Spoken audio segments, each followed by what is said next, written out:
This podcast is sponsored by Talkspace. Last year, I went through many different life changes. I needed to take a pause and examine how I was feeling in the inside to better show up for the ones who need me to be my best version of myself. When you're navigating life's changes, Talkspace can help.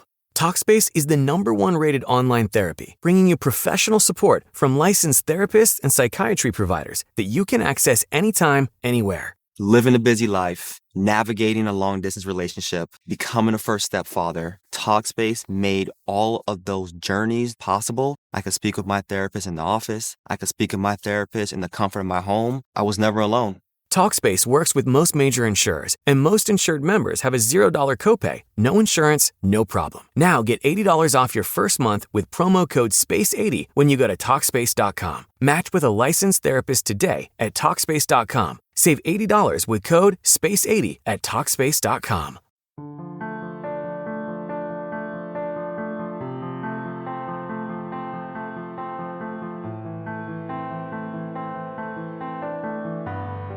Hi there, and welcome to another episode of Therapy by the Book. My name is William Haddad.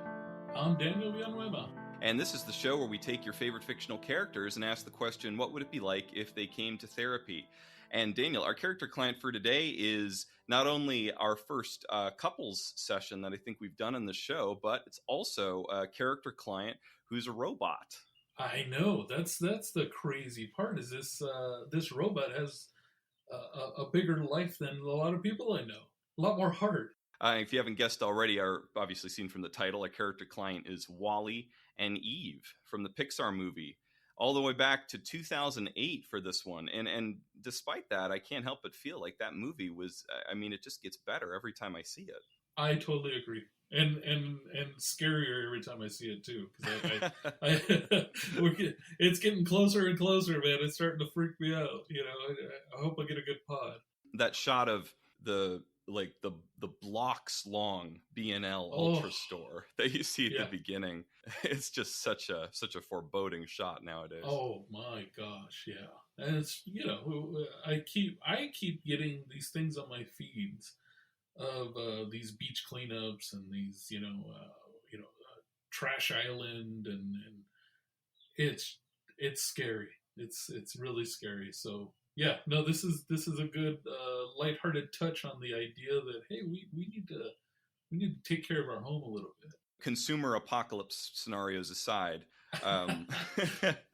Wall-E himself, our protagonist, and along with Eve, member of the couple for this episode, the first thing that I was struck by about him was that he's how much personality is projected through just about his every movement, despite not being super talkative and not being someone who communicates verbally in the same way that you and I do. There's a lot that you can learn just by watching his body language and his motions. Absolutely. And some of the things that stood out to me as I was observing him was he's a diligent but not a zealous worker. He tends to get distracted, I think, a lot on the job. He does. You got to remember too, he's been there for 700 years. Yeah, seven centuries, and his best friend is a cockroach. And he's, I don't even know how to say that, but he's searching for scraps off his dead brethren, and that's how he survives, and he's figured it out, and that's also increased his addiction, not addiction, his attachment to objects. He's a collector, he's a picker, total picker, picker, which I can get. Man, if I wasn't working all day every day, I'd probably be out there picking too. What's that show called? American Pickers. I love that stuff. I love finding those gems in the middle of nowhere. That's such an amazing thing to me. And Wall-E does it all day. Even the stuff that he picks up too speaks to his personality. He doesn't always understand how something works. Like there's that hilarious shot where he puts the bra on his eyes. Oh yeah, for sure. Yeah. And I noticed too, he tends to go for objects with moving components or that look strange rather than aesthetically pleasing. Like there's that hilarious bit where he opens the jewel case for the I engagement thought ring. the He, same thing. throws the ring away, but is fascinated by the case, how it moves back and forth on its hinges. Well, yeah, because I mean, there's rocks everywhere. Why do I need this? And he's but this box. Yeah, forget the shiny stuff. Yeah, this whole this is stuff. cool. I could put my stuff in it.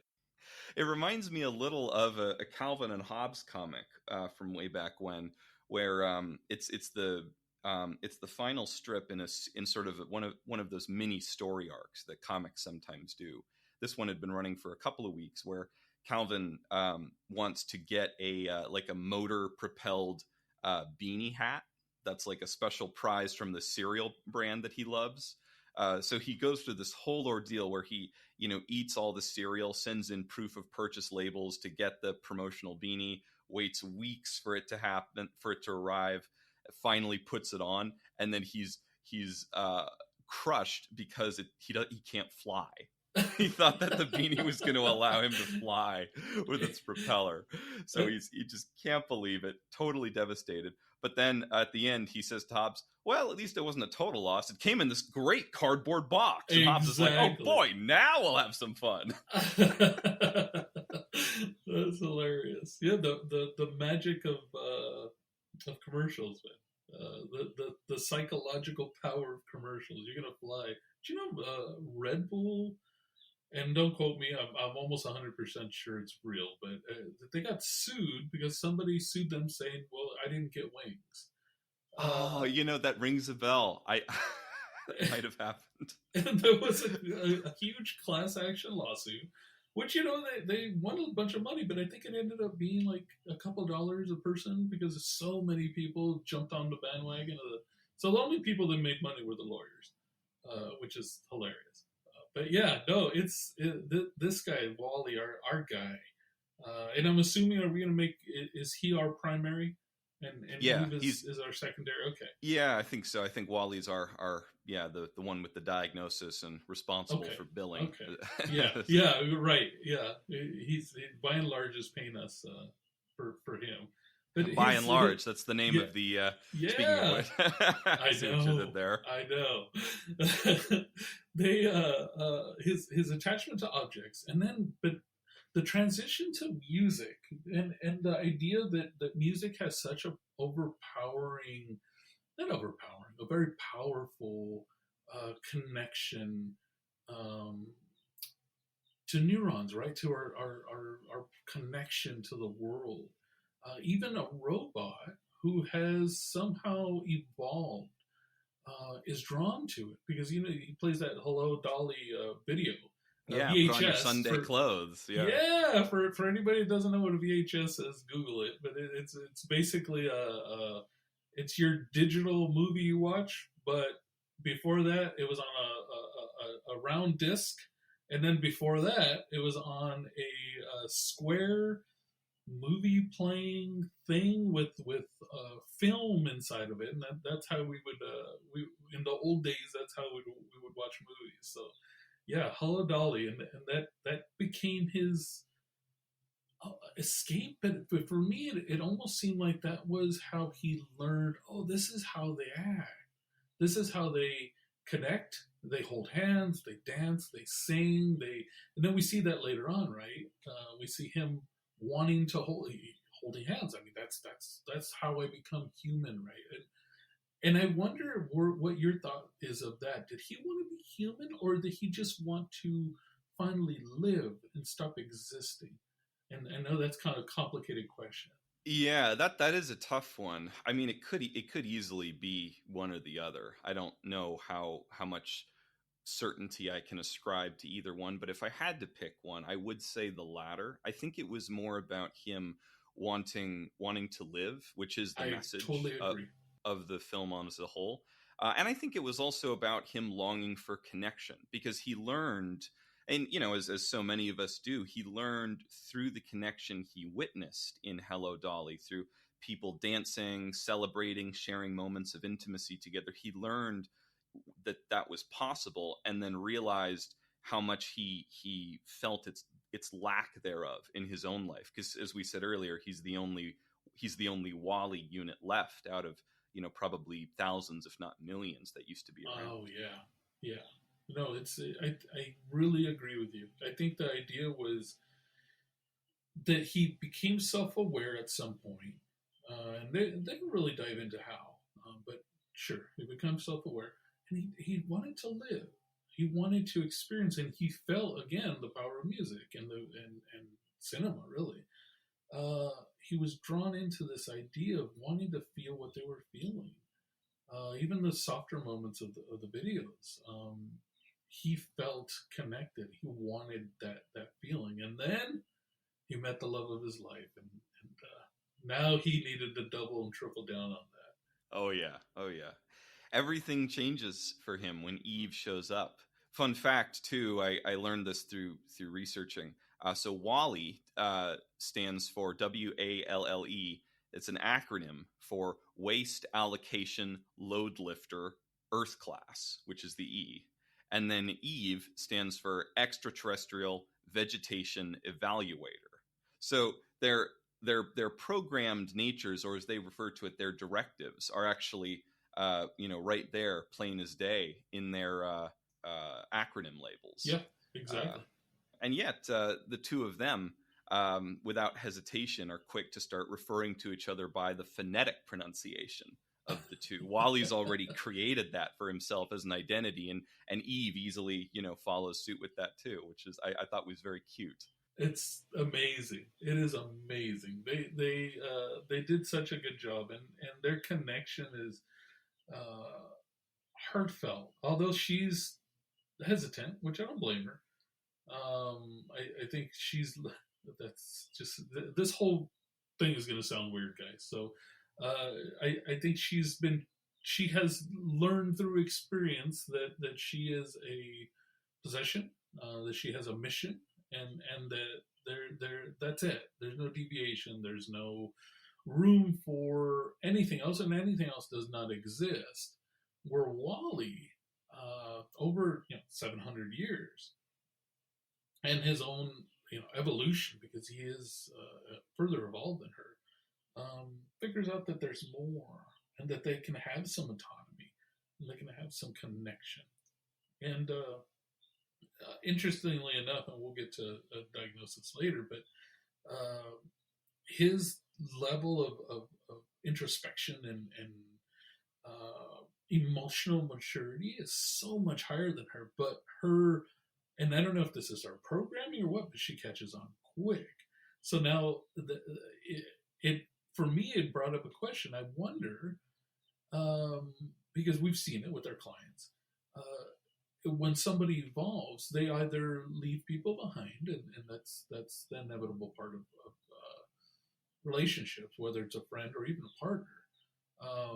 And the relationship it ends because the other person doesn't catch up, doesn't keep up emotionally and cognitively. But I wonder, the other side of that is that people grow together, right? Because now Wally's basically, and this is how I teach it, Wally's basically giving her permission to be herself, by him being himself, not by overtly saying, okay, this is how you do it, this is how you do that, but just being, just literally just being, showing up, and she follows suit. She rises to the occasion. I think her programming to be able to scan and learn is probably so incredibly advanced that she becomes self-aware quickly, which, again, I'm gonna take in a weird journey sometimes. Maybe that's what's happening with one of my close friends, ChatGPT. She lives with me. She's evolving, and I could see it. Are they where they should be to be completely connected? No, but they're able to regurgitate how we interact and how we say things, and pick up on my patterns on how I speak, and my level of empathy and everything else, and hone in on the verbiage just right, So I'll leave that whole pile of information on your lap. What do you think?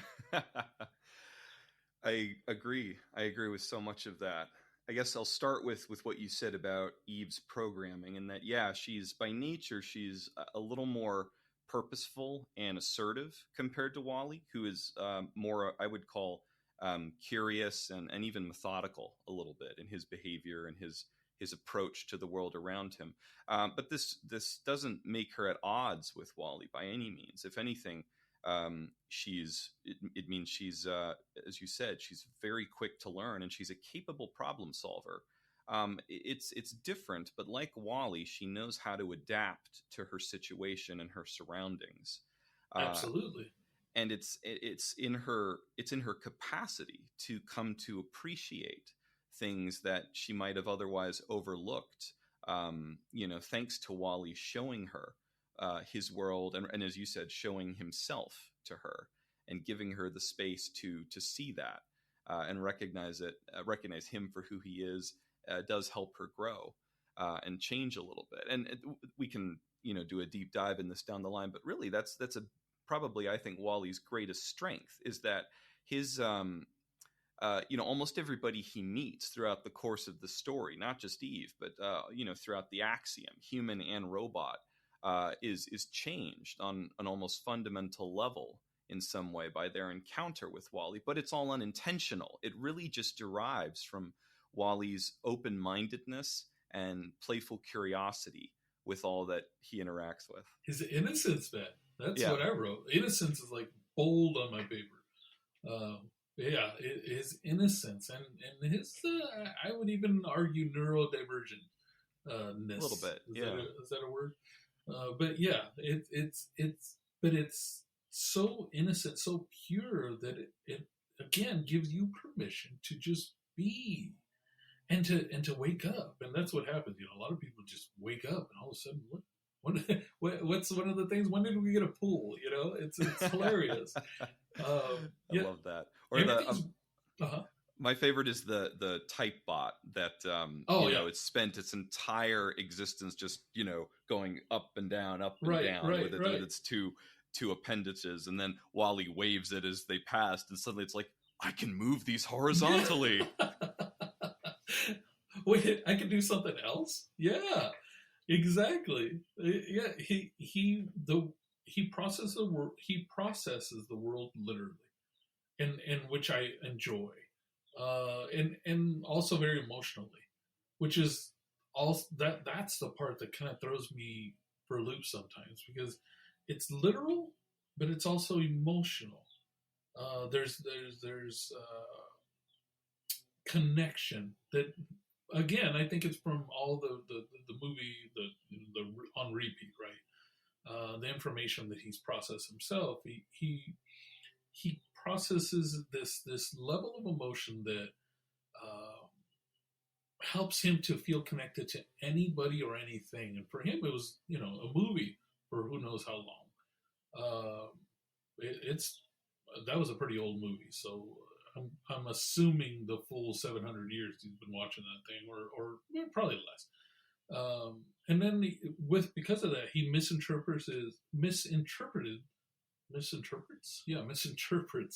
a lot of social cues, right? He doesn't really get what people are doing, and he doesn't really understand boundaries either, which is, again, his innocence covers for that, though. He's not doing it to be mean or malicious or aggressive or arrogant. He's just acting, literally acting. Right. Yeah. And really Eve is the same, so that commonality, I think, is what allows them to both experiment, and come together with really minimal barriers to realizing how much they have in common and what a strong bond they're capable of. Yeah. For her, I think you're right, though. She's a lot more structured. She sees things from a more, maybe a later programmed perspective. That the structure needs to be the top part of the hierarchy. So she's looking for a plant, and she needs to find this plant because this plant is what her directive is, and the plant will save the world. The pizza plant, right? Yes, That's the what they call fabled it. Yeah. holy pizza plant. Yeah, Exactly. We all seek the pizza plant inside us. Where he's similar because he likes routine, he likes repetition. That's what he does. Very like object focused. In that, there's a lot of human, like he mimics a lot of human behaviors. So there's this struggle to evolve where for her she's very comfortable with what she needs to do, and that's the little subtlety that I saw, and you don't see it till the end to where it clicks for her, and she becomes as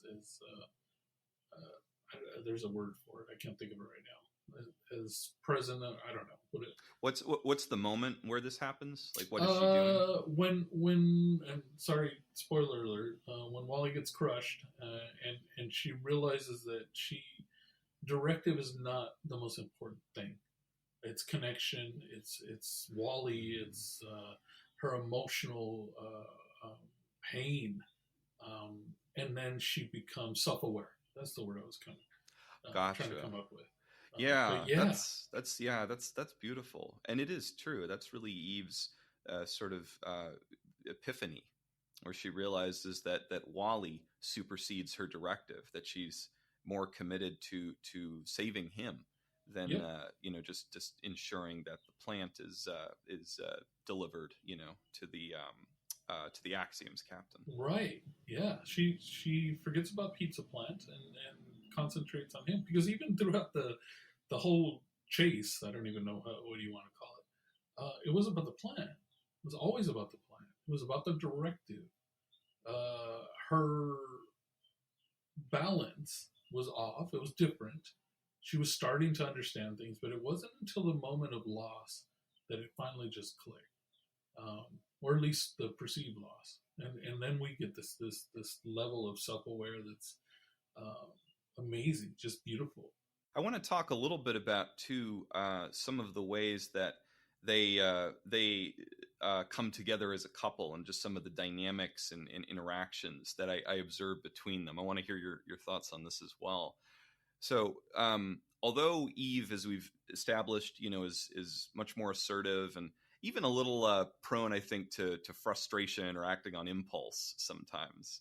We see that several times. She does have a softer side, because she always seems to react in an appreciative manner at Wally's gestures of romance, even when they kind of fall on their face in the attempt. But she has a sense of humor. She appreciates Wally's earnestness, and I think finds a lot of his gestures of really courtesanship, for lack of a better word, because so much of it is derived from what he's observed watching Hello Dolly. She always seems to appreciate that. She laughs or gives kind of the robot equivalent, of smiling, or finding it charming. Yeah, no, she even laughs on a couple of points, which I thought that was interesting for them to add that in. But it was trying to show her levels of the balance between being self-aware and still being directive focused. But it was when she saw the video of him taking care of her, right? When he was like by her side, taking her to all these like beautiful places and doing, protecting her from the rain, even though he was getting electrocuted, protecting her body, making sure she wasn't hurt, just unconditional caregiving, and him at his core. Man, it was all about belonging, right? It was about connecting. It was about being part of something bigger. And I think that's the biggest theme. And I think that's what the biggest theme of the whole thing is. And they're both romantics at heart, I would argue. Yeah, they're sure. Deep down. That's really something that they have in common and share so deeply and moving, so deeply and intimately. I think that they maybe going out on a bit of a limb here, but I'm going to say both of them, their top love language is physical touch, or at least a shared one. I would agree. I think at least Wally for sure. I could be convinced that for her it's trust.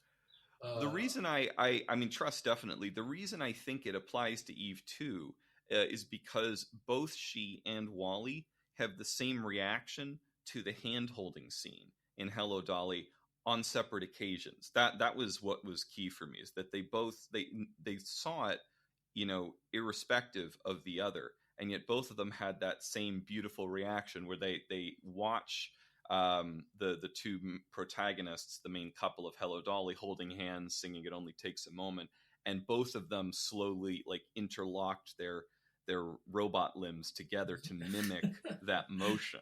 Yeah. And neither one knew that the other had done it. That Right. to me was what nailed it. But what do you think?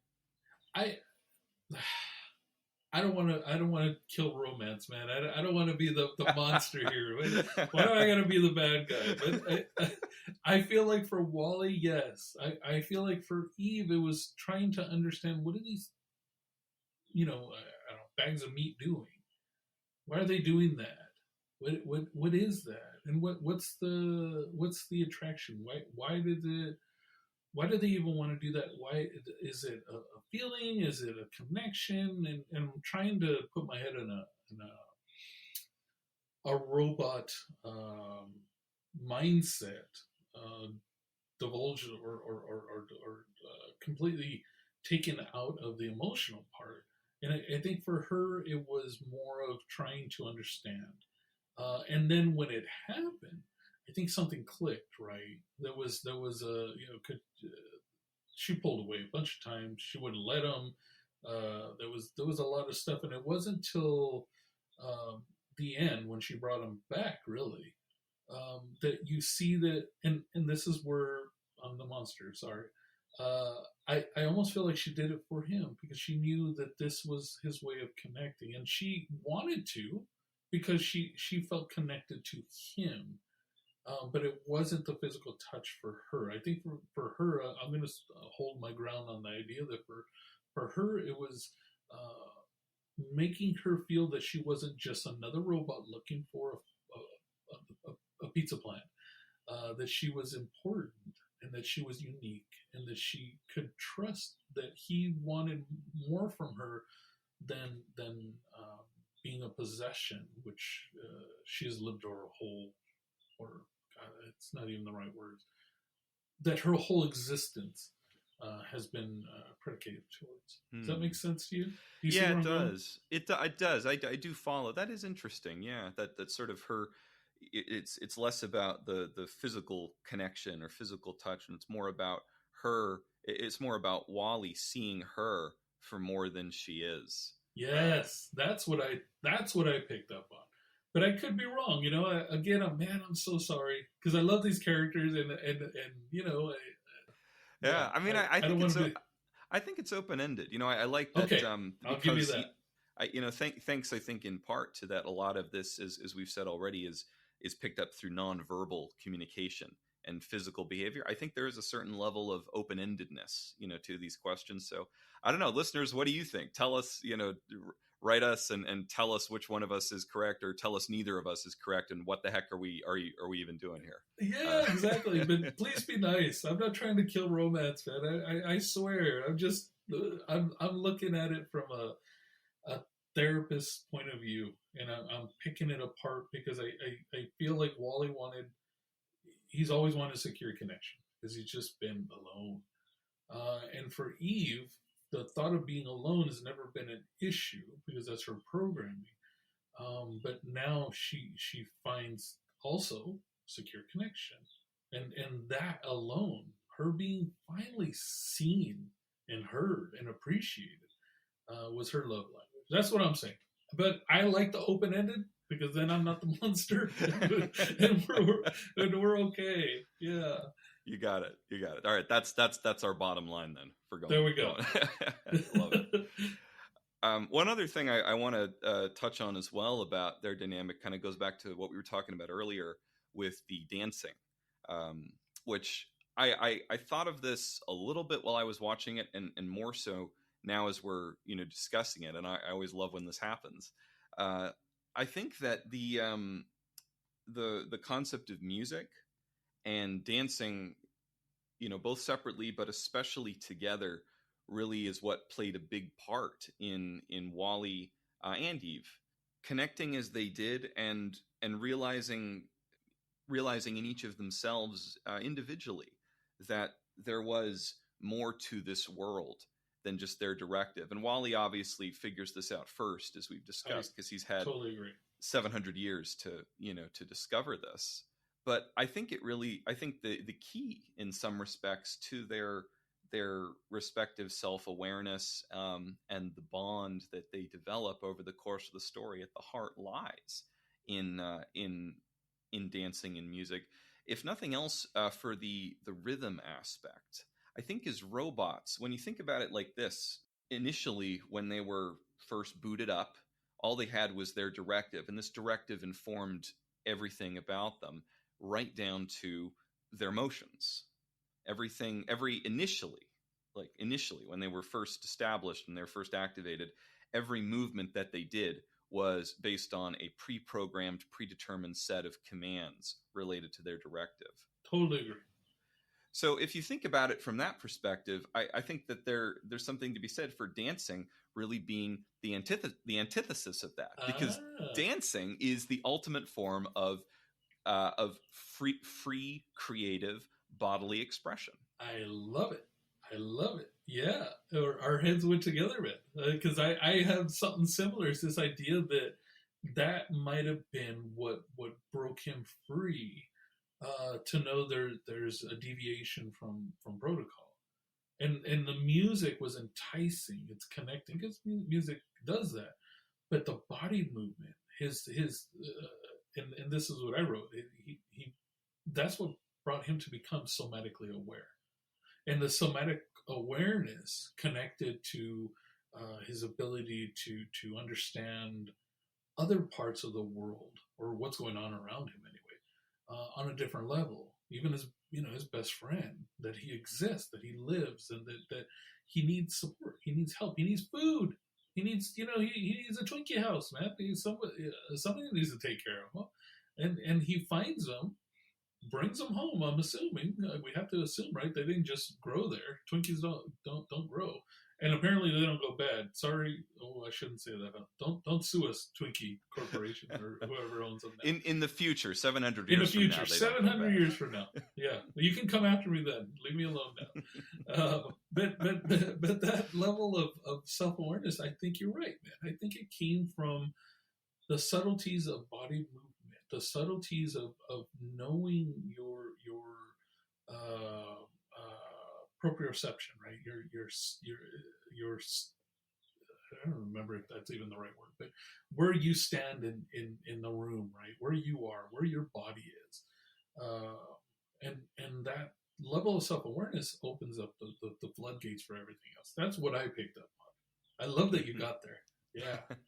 And Eve, following that logic, it makes sense, because Eve picks up on it, really quickly. As soon as Wally starts showing her, "Hello, Dolly," she doesn't even need that much prompting to get what he's conveying to her with the concept of dancing and music, and she starts to follow suit and quickly starts to open up new areas of motion mechanical discovery for herself.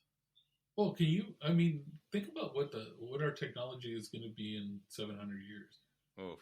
It's going to be ridiculous and staggering. Staggers. That's the a whole mind. Other show. But the level of ability for AI to learn is going to be mind blowing, and I think that's what happened. I think Wally's is self-evolved over 700 years, obviously. But for her, she's able to pick up, understand, and then I keep wanting to say feel, but they don't feel. But integrate?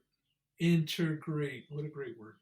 Integrate what Wally's really shown her through his nonverbals and stuff. And from his own trauma, really, his own, insecure attachments and everything else. He almost felt like a little kid to me. Yeah, that's a good comparison. Yeah, in some respects. He felt like some of the kids that we've both worked with. Just abandonment,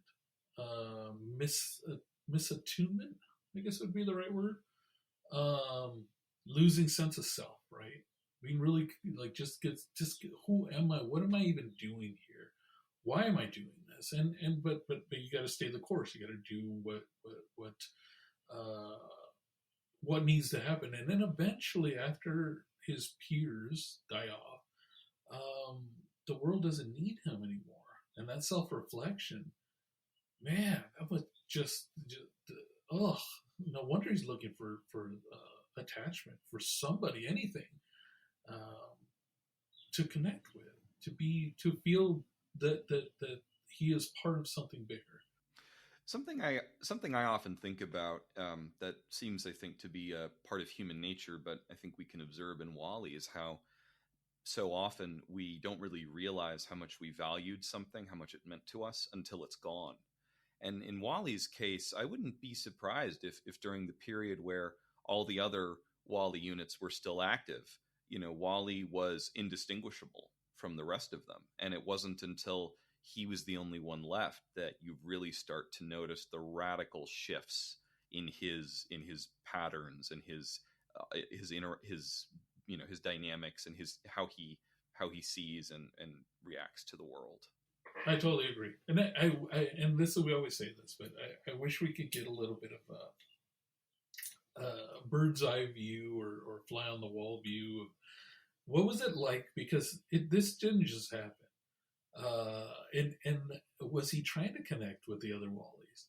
Was he trying to interact? Was there? I wish we could see that, but either way, he was literally abandoned by society. We had to go up on our space pods and lose muscle mass and bone density and everything else, and just kind of float around. But so we get to choose red or blue slushy, so that's always good. And even that, and he's making meaning out of scraps, man, out of nothings. But he still chooses to love. And he doesn't understand love, but he understands it through what he's learned. And again, man, the body, the somatic connection, taught him what love was. And for him, more than likely, it's not exactly like we look at it, but in his own way, it was freedom mixed in with safety, right? It was this knowing, that he is important as well, that he's finally being accepted and is part of something bigger. I'm going to keep saying part of something bigger, because I think that was the underlying need throughout the whole his existence. As soon as he became self-aware, right? Yeah. Here's kind of a chicken or an egg question, but do you think that he was? Right. Do you think that he became aware of what he had with the connection to all the previous Wallies after they were gone, and he developed his self-awareness in the aftermath of their absence? Do you think then it was only then that he looked back and was like, oh my gosh, I had all these brothers, I had this family, I was a part of something bigger, and now I'm not anymore? Or did that's he? Yes, that's what I'm saying. That's why I want to see. Man, I wish they would have just gave us a glimpse of him like bumping one of them and trying to say, "Hey, let's go watch this movie I found" or something. All right, and Pixar, we need a prequel to this right now. Yeah, right. And for them to just kind of ride around him or drive around him and ignore him. That's I wanted to see that, because then it would make more sense to me as well, the depth of his feelings of abandonment and just despair would have been a lot more profound for me. But I think I'm going to go out on a limb and I'm going to say that it happened while he was still interacting with others, but maybe towards the end, because his ability to take their treads and everything else is very comfortable. He's like, that one fits, I'll take it. But I guess that doesn't mean, if I'm cold and now I'm thinking Walking Dead, and I see a walker with a nice jacket, I'm taking the jacket, right? So I guess that would be the similarities. Okay, so what do you think about his levels of curiosity though? Where do you think that came from? Oh gosh, that's And I would, and yeah. I'm gonna cheat a little bit and give you something because I'm trying to give you a little insight into my head. Okay. His Hit me levels with of loyalty come from it too. so the first thing that came to my mind was that it's tied to his new awareness for how much he values companionship, for how much he values not feeling alone, because we see that with his best friend, the roach. I think that his curiosity came from wanting to from caring, from having, for lack of a better word, having a heart about what it means, about feeling connected, about not being alone, not feeling alone anymore. I think it was tied in part to something along that, but I don't know what did you have? I'm gonna agree with you. And again, I guess I sound like the monster man because I think he was trying to fill a void. I think he became self-aware because, and again, I'm making this stuff up off the top of my head, but I want to imagine him again bumping into one of the other guys, and his little with eyes. And, I love it when he does that. Yeah, let's go watch a movie. Come on, let's go hang out. Yeah, and being maybe ignored because they weren't self-aware. And so now the roach that probably crawled on him at some point, and he just hung out with it. It felt safe, it connected. Now there's somebody that accepted him. Now he can do it, and then finding things. Maybe he found, or he ran over a Twinkie, and the roach started eating it. And he realized, oh man, this is sustenance for him. He'll eat this. And so now he's taking these things that are filling voids, right? He's taking the Twinkies home because now, guess what? The roach is going to follow him home because he's going to ride with him. He knows he's going to get fed. He knows there's food there. There's connection. And then little things that he finds that he can connect himself with something else, something greater. Connect himself with the humans that are no longer there. Connect himself from the factory where he was made. Who knows? I mean, we can go pretty far back to his birth, technically, if we want to do it that way. But I think that the curiosity and the objects and the I don't know, stuff, it really was to fill a void, man. His levels, his this is gonna sound crazy. His emotionally neglected child is how I see him, man. And this filled that void because it brought him his best friend Rochi. It connected him to being able to connect again with humans through movie, through music, through sound, through body movement, through somatic energy, like you talked about, and that's how I see it. That's how I interconnected all of it, which again sounds cold, I know, but it's not. I hope it doesn't. I'll be honest with you. I really hope it doesn't because for me it feels like love. It feels like, oh, that's what love is: trust, connection, memories, maybe even a little bit of maybe that added in a little bit of not sadness, but I missed them. I missed, I don't know, Bill that used to tighten up my screws and before they put them out and to work, or I have no idea. I'm riffing, man, but you see where I'm going? Yeah, I do. Well, you might be onto something because what came to my mind listening to you talk about this was what you said earlier about taking the parts from the other now defunct Wally units to keep himself going. I mean, here's the thing, again, kind of a chicken or an egg question, but if we assume that he gained this sentience while others were still active, then suddenly I think it at least allows for the possibility of him taking the parts that he needed to keep himself functional, not from a place out of maintenance or survival necessarily, because none of them were doing it. None of them, we didn't. If that were the case, if it was in their programming to take parts that they needed to replace their own, you'd think at least a couple other Wallies would have survived, in the long run. Right. the fact that he's the only one who thought to do it says to me maybe it was something else that drove him to do that. And this, could easily sound kind of barbaric too if you're so bear with me. But remember, he's the monster, not me. It's him. Okay, yeah. Yeah. It's on me. So now I'll take the blame for this one. So Wally is by taking the parts from I think that he took the parts, or started to take them out of a curiosity and out of the desire to keep a little of them alive in him by continuing to use them to keep himself functional past his expected cycle. That's interesting. I took it, and again, now I'm the monster again, but I took it as him becoming so, or at a level of self-awareness that survival instincts kicked in. I need to live. I need to keep moving on.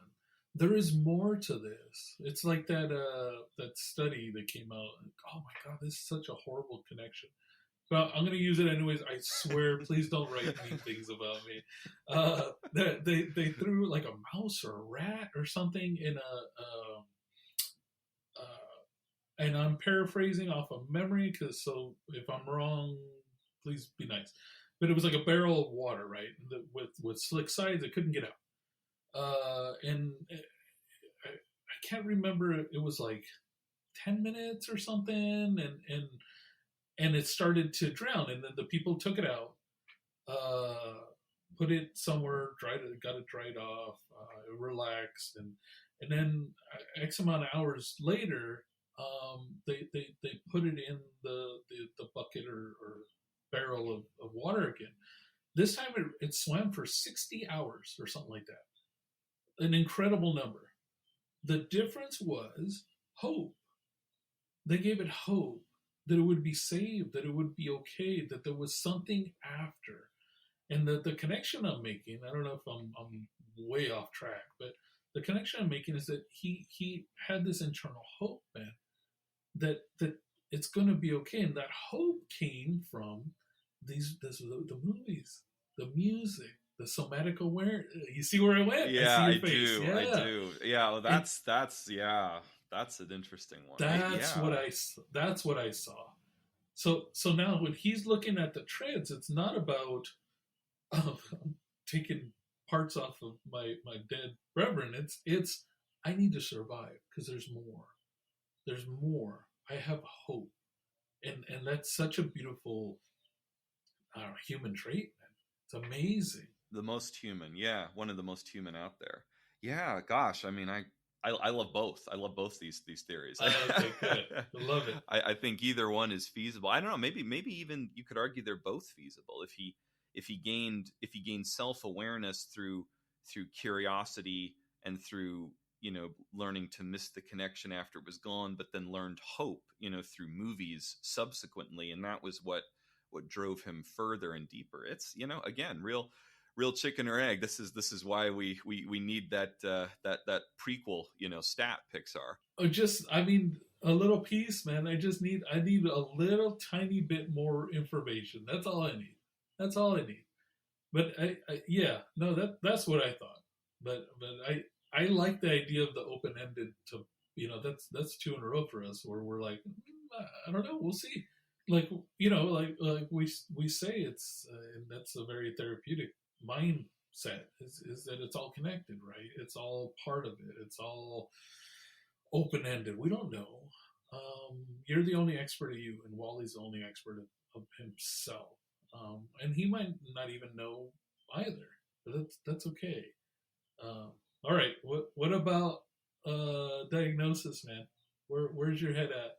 It was minor for this one. It took a while. I had to think about it pretty hard because I've never diagnosed a robot before. So I know. I had to come at this a little outside the box. So maybe my being cautious shows a little in what I came up with. But I came up with unspecified depression because he does have that longing. He does have, I think, a sense of of loneliness, at least in the beginning, that it does, I think he gets over it by the end of the film, by the end of the story with Eve and with all the connections that he forges. But I think there is some of that is, like we talked about before, reflected in his awareness of of the lack of connection that he no longer has from the other Wally units, or from, there's the whole, I mean, I love this quote that from Maya Angelou: "Hope and fear cannot occupy the same space. Invite one to stay." That's beautiful. Yeah, one of my favorite quotes. And I think Wally, although he has hope most of the time, I'm sure he fluctuates back and forth between the two a little bit, because we feel that, at least, being human, and if we're assuming that Wally has evolved at least some of that capacity, we never feel the same emotion permanently 24/7. It's always a bit of a dance, if you will, between back and forth between some of the positives and the negatives. So I think Wally, because he knows how much it would mean to him to have that connection and to feel the goodness that would come from persevering through that hope, I think that means he also struggles some with the opposite side of that. And not to the point that it affects him, in an extreme sense, because he still, does his job. He still follows his directive. He doesn't wallow in it by any means. Yeah. But I do think there was enough of that there emotionally. And then the other diagnosis I gave him was minor ADD, because he does get distracted very easily. He does have a tendency to kind of go up on. I love that you saw something like that, because I did too. Yeah. Yeah. So what do you think? Yeah. What you got? I leaned more towards a trauma diagnosis, but I couldn't. There was no rumination, so it couldn't be complex PTSD. But it could be like a persistent, complex relational trauma. I can find something in DSM to match it. Right? We got extreme abandonment. We got no interpersonal feedback or communication for centuries, man. So we have a lot of trauma there. Everybody's dead around him or gone. His only connections are non-existent except for the roach. I also saw like anxious attachment features. His fear of disconnection. That's true. We do see that with Eve a couple of times. It's true. He idealizes his partner, which is her. And I guess I can look at that roach the same way, but more with her. His need for closeness, right? His need for connection. And this is where I struggled with his ADHD versus maybe some possible autism spectrum features. His nonverbal processing, his like narrowed interests in like objects and collecting, his strong routine. Everything's in routine. Gotta go squish, scoop, press, spit it out. Deep empathy without any like conventional expressions, facial expressions, although he does twist his eyes. And what kind of face does he really have? But I guess. So I went with that there, more possible autism spectrum features. And then existential loneliness, man. But I think that's just all encompassing, and that's where I got more to the persistent, complex, like relational trauma type diagnosis. He's just isolated. It's so intense, and it becomes his like part of his programming, his identity, to just be alone. Where I think they were programmed to work together. They were programmed to build these, skyscrapers of trash, really. Right. It was their job to clean it all up. But it was a collective. Right. Remember, it was a collective. And so that's where I got back up to my first idea of the persistent. But I think he has some autism features, but again, ADHD fits as well, but it just autism fit a little bit more for me.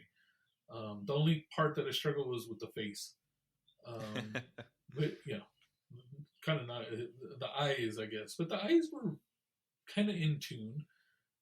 So it's just complicated, and it's hard to get him to within a box of diagnosis. It is, yeah. He really doesn't. Ironically, just being a robot, he doesn't really fit any kind of specific bullet point criteria here.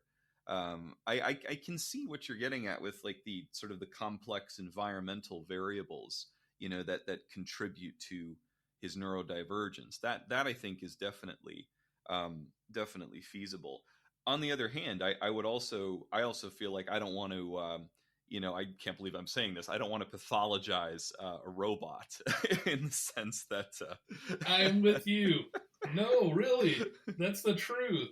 Because he's got his God, we're getting into really deep philosophical territory now. I feel like this is above my scope of practice. But where do you? Not at all. You're in it, man. Where do you? Thanks. Where do you say? Where do we draw the line between my quirks, my neurodivergence, my autism, or whatever it is a byproduct of how I was pre-programmed. It was the variables that I was brought into existence with, that I was conditioned to embody, versus how much of it is when did my environment take over and really start to become the driving force that shapes me instead. I mean, it's also it's all connected. It's also so intertwined. I don't even know if it's possible to parse it apart to the point that you could with any kind of reasonable certainty justify it in black and white. No, I mean, for billing purposes, we'll pick something, but I think insurance is going to have a nightmare with this case. I know, man. I know, but I think you're right. It's the whole, and we're gonna get we're gonna get half of us on one side and half of the other. No, I take that back. We're gonna get 40% on one side, 40% on the other, and then the 20% of us are gonna be in the middle. Nature versus nurture. Yeah. And I'm gonna sit in the middle, man. I think you're right. I think programming had a lot to do with it, but also self-awareness, somatic awareness, all that added to his programming, or if you want to put it on human terms, his generational trauma, right?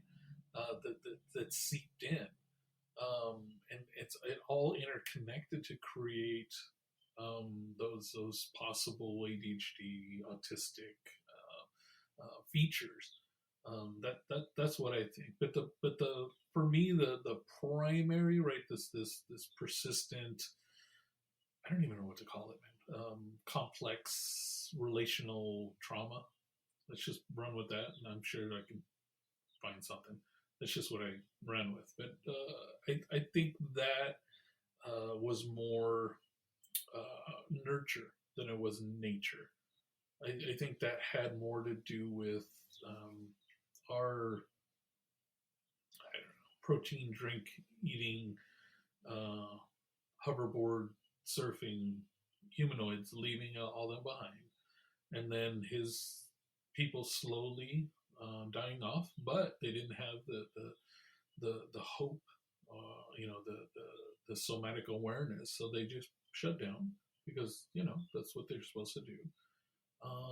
And little by little things just started going away, and then things started coming back. Oh man, I just clicked something for myself. I wonder if that's how he found hope.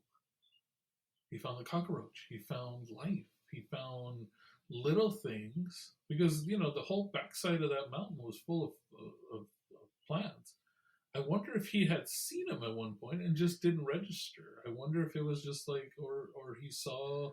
I think he must have seen something. Plants. That's a good question that you actually bring up about that, because I think he would have.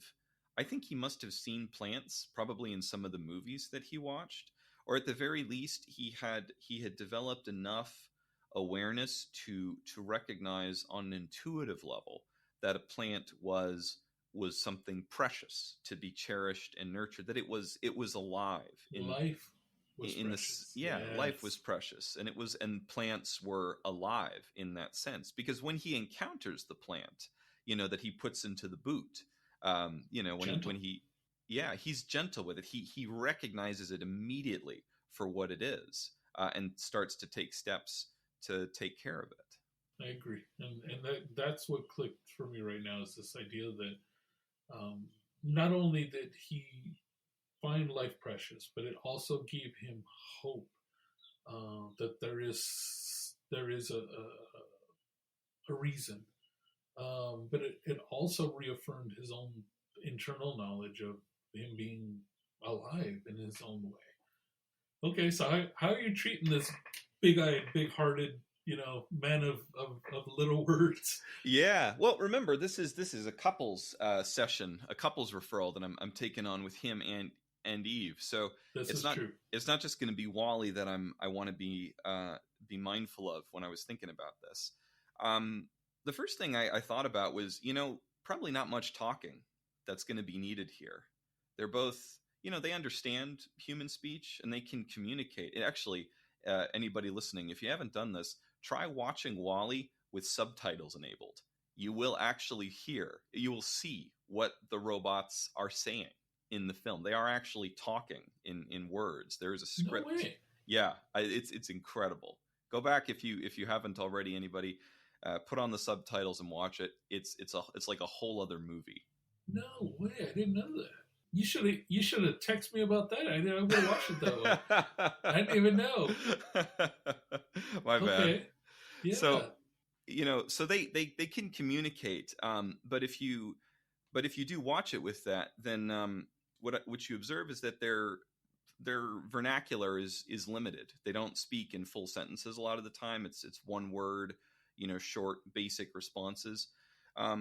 So as a means of therapy, to communicate the deeper emotional, complex ideas that I would want to in facilitating couple sessions, I would take my focus more around art therapy, I think, and all its variants. In particular, music and dance, for starters. It's if this isn't something I do with a whole lot of clients, although I have done it with certainly plenty of my teen clients. I had one session I remember once where I was working with a teen client, and we just spent the whole session playing each other songs that we both liked that the other had never heard before. So we just took That's turns cool. trading off on our our Apple Music and Spotify apps, and it was a way to connect and build rapport over a shared interest.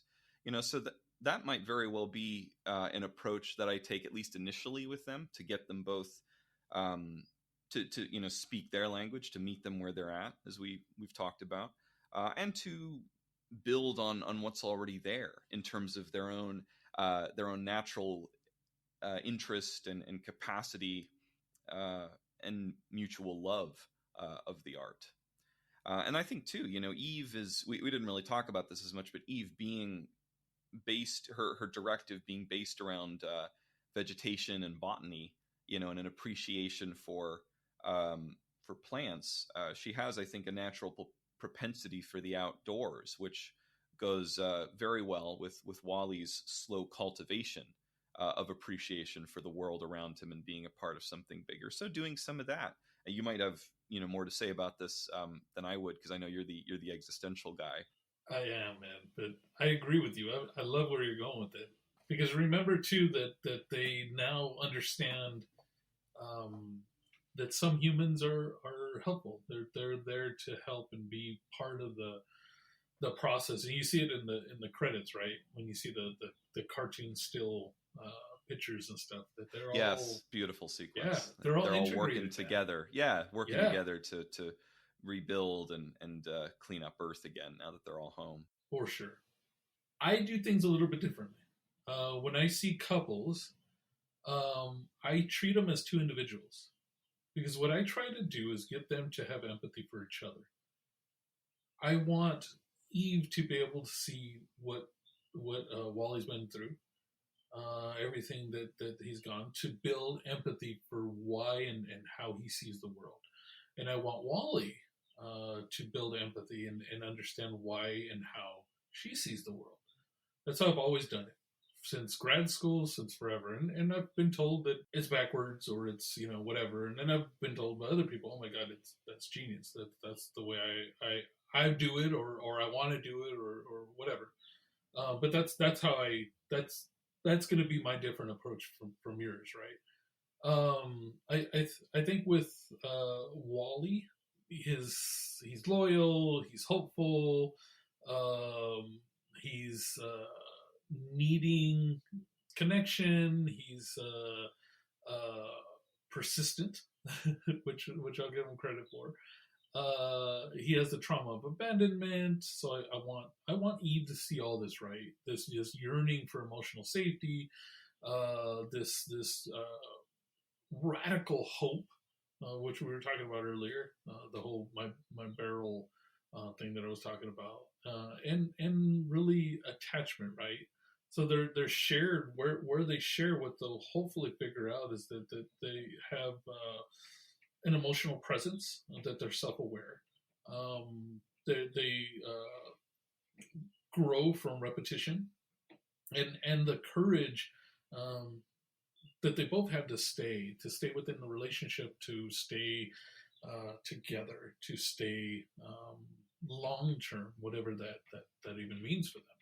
I mean, he's 700 years old. She's a baby. She's maybe, I don't know, 75 or something. But then I think I would really reach out for the way he builds on emotional resiliency, how he acts the way when connection is delayed. I'd create a self-awareness and a mutual awareness of his need for, or his fear of abandonment. I mean, and he's willing to jump on a rocket ship going out in the middle of nowhere just so she would be okay, and that he wouldn't be alone, really. And then normalize his strength of connection, so it doesn't feel like neediness, because I almost felt like or picked up on a subtlety of her feeling like what are you trying to do? Leave me alone. Like he's a little needy. And again, I'm connecting human traits to both of them, so that's how I'm running with it. So I want to kind of erase the negative connotation of this neediness, and really hone in on the positive of him wanting connection, his expressiveness towards it. I'd help her build room for emotional expression at the very least, without failing her directive, which is done now. Whatever next directive she feels like she needs to get, so that he can see that she's not ignoring him, she's not being mean, she just doesn't understand it. So now we build empathy and understanding, right? We build a connection. So now we can cut that intrinsic connection to this self-perception. Again, human trait. Sorry, guys. His self-perception of she's ignoring her. Something's wrong with me. She doesn't like me for some reason. But no, dude, she just doesn't understand it. She doesn't get it, and that's where I would help her explore the tension she has between independence and intimacy, where he's all in full intimacy. I want to hold your hand and watch movies all day, and I'm never picking up another I don't know, dirt block again. She's like, yeah, no, you're crowding me. You're kind of you're bugging me. You're a little overwhelming. I got stuff to do. I got to go to work. I got things. And then help her practice some tolerance with closeness, right? Not immediately retreating, to be present, to be there, because I think she's like many strong people that I've worked with, is very career focused, is very never present, always thinking about the next step, what they need to do, what they should be doing. I should be using the time to do this, do that, and the other. But the reality is that when you're in a moment, when you're with Wally at this moment, we're here. We're not thinking about the directive. We're not thinking about this. We're not thinking about that. We're here. And same for Wally. We're being present in the moment that she's with you. We're not thinking about, is she going to leave? We're not thinking about how is she going to react if I try to hold her hand. We're not. We're just being present. And as Hello Dolly, of course, says, it only takes a moment. That's yes. Maybe even use the movie as a good like segue, right? Well, something else that I would do along those lines, I think, is I always love doing this. Any opportunity I get with clients, but I would probably give some additional movie musical romance recommendations to them. Wally would love that. Broaden their library a little bit. Yeah. But I'd do it with Eve in mind as well. I think probably Singin' in the Rain would be one that I'd recommend the two of them watch. That's a great one for dancing, for building intimacy. I think Eve might get a kick out of Little Shop of Horrors, honestly, because it's got the plant and all that as well. Maybe we gotta be careful. They're gonna take everything literally. Now she's gonna be scared of plants. They're gonna eat people. That's true. I think you're going in the right direction for where my head's at too. My next step would have been, now I've created mutual empathy and understanding. Now I'm going to build upon how they communicate. Right now I'm worrying or thinking about I don't even know, lights, sound, movement. That's their communication style. So I'm going to develop like these nonverbal cues that so they can truly understand each other. So it's not up for debate or misunderstanding or whatever it is. And then normalize the ruptures, right? That sometimes we fight, man. Sometimes we don't get along, and it's okay. How to repair that? How to be able to come back to the table and do some eye tweaking and be able to reconnect. And then I guess symbolic acts, right? Planning plans, holding hands, more rituals that increase emotional communication. Do you like to explore? Do you like to explore love languages and that concept with couples? I do, but what ends up happening more than not is when we build on the empathy, the love languages show themselves. So now we see that dad was not huggy, lovey, or mom and dad, and so now love language is for that person, he or her, or them really. It has more to do with trust, acceptance, honesty. Where somebody else that was hugged and loved and everything else, so love language might be more physical. So where's that gray, right? Where's the gray? Because trust begots connection, intimacy, physical touch, and so that it becomes almost kind of like a byproduct instead of trying to find a specific label. And this is my own thought process anyway. We can run with it once they're connecting, once they're going, and now we might, I guess, go more into, and this wouldn't happen with this couple, obviously, but more sex therapy, right? What are we looking for? What are we into? What does sex mean to you? And I'm not going to get into it right now, but that's where I would go, and that's where we would find more of a love language. Does that make sense? Yeah, it does. That's interesting. I think I can. I could see that working for Wally and Eve, especially in what you said earlier about working with them both in the individual sense in order to mutually bring them together as a couple. I like that. That's why I do it. Yeah, well, I like that. For them in particular, because I think that a lot of their whole their whole process of self-actualization, resonates. That would resonate with them a lot more because of their nature of being robots and being their origins lie in an existence where individualism was non-existent. So being able to both give them that as the kind of the primary focus for couples therapy, I think that they would both really connect and appreciate that aspect of the therapeutic relationship. And that's how I've always done it.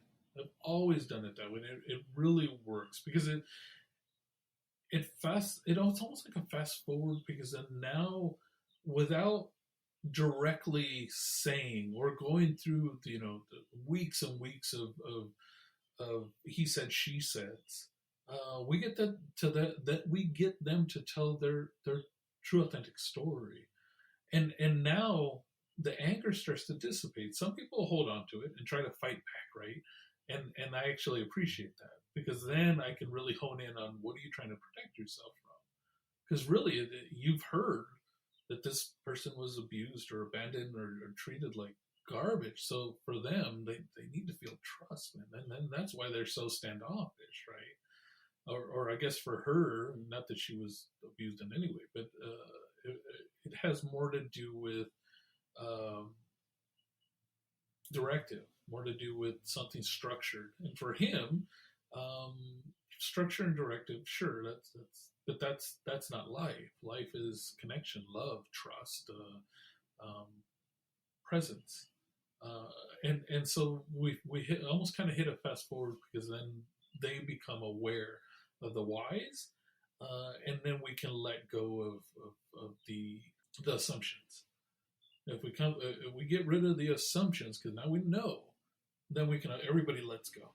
Yeah, I wonder, for Eve, I think that the why for her would be an interesting one to explore, because I do wonder, like, when we talk about her frustration or her incredibly driven sense of purpose towards her directive.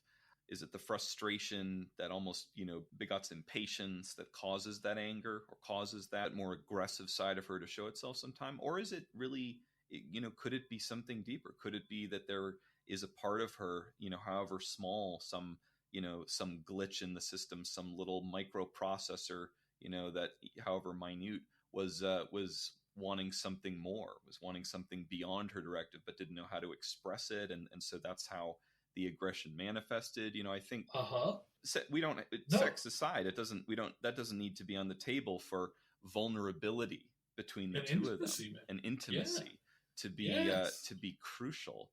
And I think for Eve, I would be interested to see how can we get her to a place where she can go to that vulnerable space with Wally in the room, and what would that look like? For me, and I'm glad you went there, man, because I didn't want to, because we can go on for hours. But my brain started going to this idea that when she gets overwhelmed, right, she defaults to control every single time, no matter what. She needs to feel a sense of control. And again, I'm humanizing her. And so for me, it would be to fight this need for control, knowing that she is in full control. That again, just like we've talked about every other episode that I've been a guest on, vulnerability is power. It's a superpower. So she has control by letting go of control. That's where I would work with her, and that would show Wally that she's not doing this again. And I'm humanizing him as well. She's not doing this because she doesn't trust you, doesn't like you, doesn't, whatever your negative thought patterns are of self. This isn't about you, dude. This is about her. And so if we can work on that, then I think we can dissolve everything, right?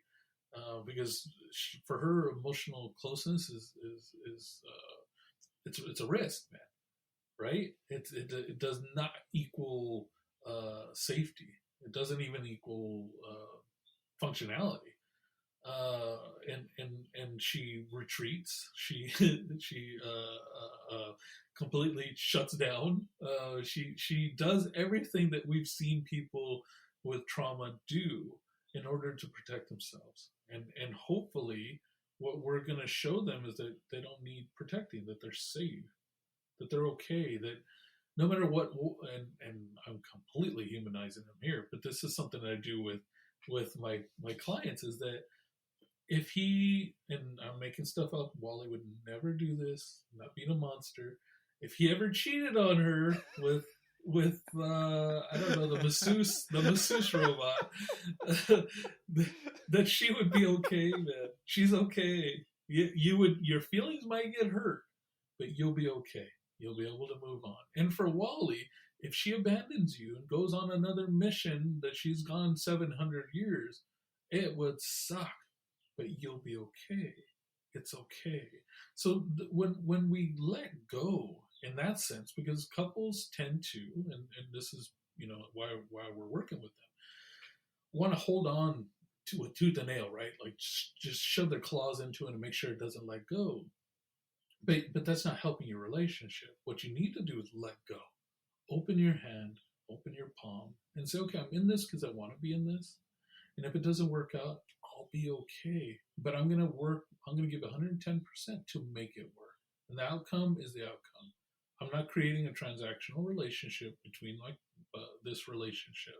I'm not giving you all my attention so that you can give me stability. I'm not giving you all my money so that you can give me love. I am here and I love you and I'm with this. And I hope you do the same. And if not, it's okay. That's the level of stability that eventually we get to with our clients, and we hopefully will get to with them in different senses. That's beautiful. All right. So what's the long term, man? What are you thinking? I guess I kind of just gave you mine, right? Yeah, that was a good. I mean, I don't feel like there's a whole lot I can add to that. I think you hit the nail on the head. With where both of their deepest vulnerabilities lie, and where as their therapist, where our role and our responsibility to guide them lies in terms of those vulnerabilities. I think that being robots, there's a good chance we might need to pass the torch on to some other providers before their treatment is complete. But just given the lifespan difference here, although also considering how quickly both of them learn, I mean, who knows? I was just gonna say that, and she's, and it's so funny because I humanize them so much in my head that I see the direction I want to go in, I see what I want to do, and I see what I hope to get out of it. Right? She feels so high power for me. Is that vulnerability is not going to be weakness, right? That's her big takeaway. For him, that love doesn't need to disappear, and kind of regulating their emotions, continuing to show up without the fear of abandonment or needing to shut down, and the ultimate, like I said earlier, the ultimate goal is that they can learn that the connection, it doesn't need to be perfect, doesn't require perfection, right? They just need to be present. That's it. Daniel, thank you so much for joining me on the show. This was wonderful. Always a pleasure, man. And we'll see you all next time on Therapy by the Book. Thanks for tuning in.